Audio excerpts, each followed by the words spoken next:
Hey, what up guys, it's Matt, and I just want to do this video today. It's a little different than what I normally do, but basically the critical care term that I'm in right now has taught me a lot, especially about how important time management is, and so not just in the realm of patient treatments, but balancing your workloads. And if you're like me and you have kids or a family or whatever, and a job, you really have to manage your time to make sure you can get everything you need to get into a single day, which sometimes feels impossible. So what I'm going to show you right now is what I've been doing for breakfast on most of these mornings, especially the mornings where I got to take my kids to school. I don't have time literally to sit down and even eat a bowl of cold cereal. So my wife found this recipe. It's a pretty simple overnight oats thing, and so it's what we've been doing. She does the same thing. It's great. Throw it in the cup holder. You can eat it on the drive or whatever. So let's go ahead and get started. All right, guys. So I just brought the camera a little closer here to kind of show. This is basically everything I put in my overnight oats. What's great about these recipes is that you can kind of pick and choose whatever you want. There's no set in stone recipe or any right or wrong way to do this. So one of the first things you need, of course, is something to put it in. Now, of course, I went fancy just like on Pinterest and did a mason jar because my wife found these at a Dollar Tree or Family Dollar or something for $1. Really anything will work. If you want to put in a red Solo cup with some saran wrap on the top, that works just as well, a piece of Tupperware, but we just went fancy for you guys. So something to put it in. Of course, your measuring stuff. It's like a half cup for the almond milk and oats, a tablespoon, as well as some various teaspoon measurements.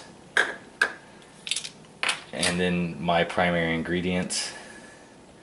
I got the vanilla almond milk, unsweetened.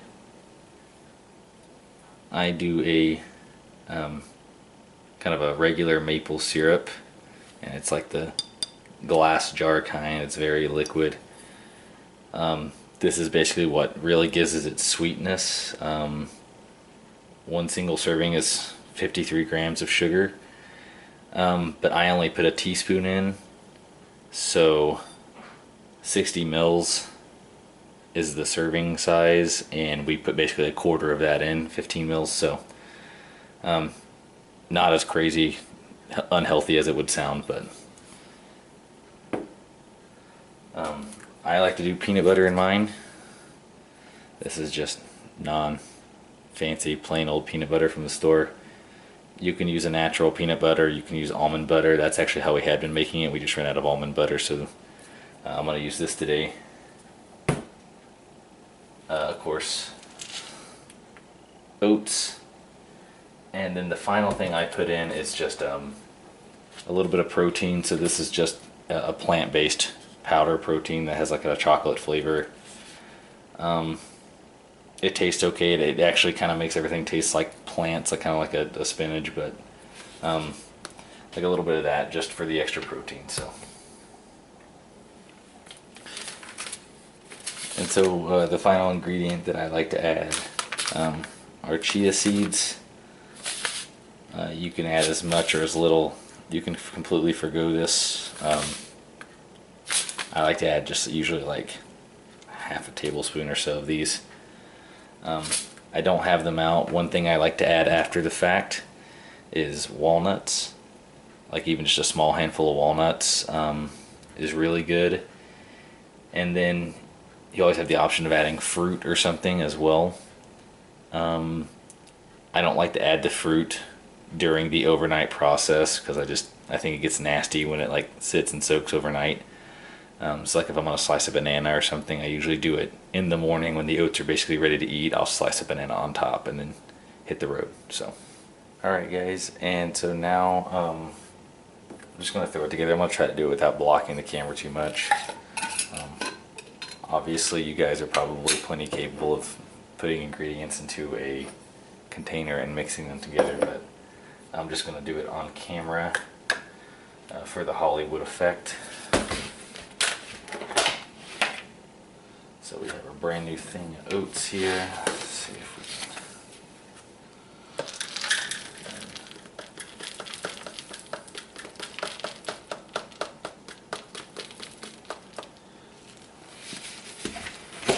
So this recipe calls for about a half a cup.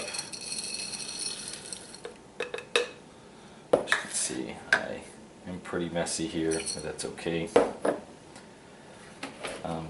Then it actually calls for a half cup of the almond milk, or whatever milk you like to put in. My wife was the first one to do it, and she discovered after her first like guinea pig batch that it's actually a little better with a little extra almond milk. So we do just a little more than a half cup of almond milk. Stuff off to the side here. And it doesn't really matter what order you put this stuff in. I know like with baking sometimes obviously you add things in certain orders, but not here.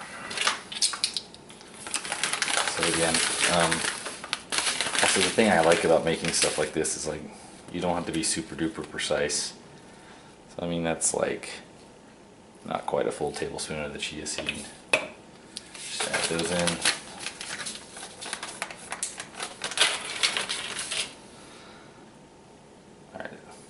Now the maple syrup. Again, it seems like you would be 1 tablespoon's a lot of this stuff, but it's really not. And like if you really don't want to use maple syrup or you think it's too much sugar, you know, you can use all kinds of different like alternatives to something so sugary. One of them, and it's a stuff that I've used the best, something called stevia. It's a artificial sweetener that I've used like in oatmeal. Alright, so now I just washed out the tablespoon scoop real quick just so I don't get maple syrup all in my peanut butter. When I do this, I also like to pull out like a little extra helper spoon. And so again, I usually like to do a couple of heaping.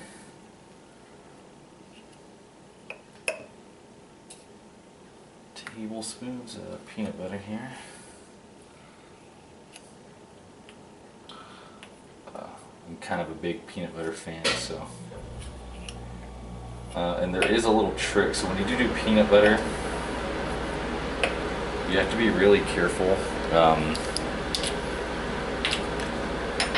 Because a lot of the recipes will tell you to shake this whole thing up, and when you do that with peanut butter, it gets like these big pockets where you just got this big old glob of peanut butter just hanging out. So I actually usually stir first, and then we'll give it a shake, and then I always make sure like in the morning before I start eating it to give it another big stir. So that's just a little pro tip. Finally, protein. So this protein scoop's pretty big, and of course they don't give you a measurement. It's just some predetermined thing here. So I don't like to do like a full scoop.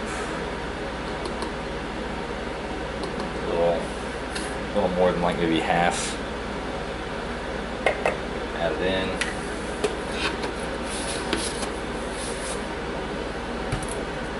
And so now, of course, it's taking a little longer to make it because I'm kind of doing step-by-step explanations, but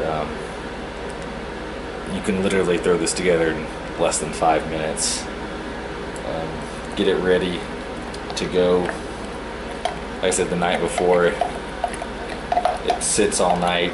It's so good. And what I really enjoy about it is that it's very,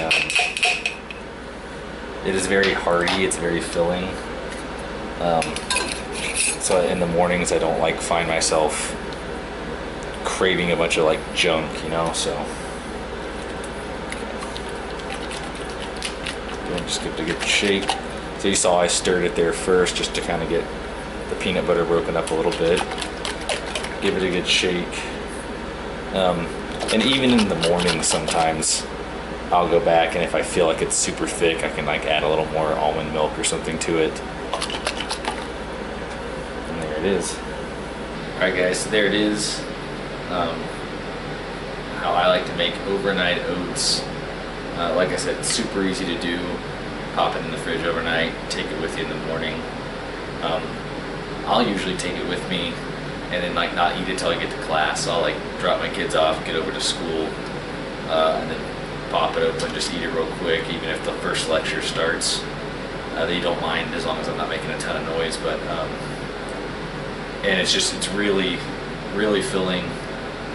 It's healthy depending on how you make it. Obviously, you could probably make it pretty unhealthy, or you can make it really healthy. I think I do decent. I'm not necessarily doing it as a super duper healthy option, just more of, like I said, a convenience option, because the critical care semester is super busy and it's kind of super crazy. So just wanted to share this with you guys. Anyway, everybody take care, and I hope you have a great day.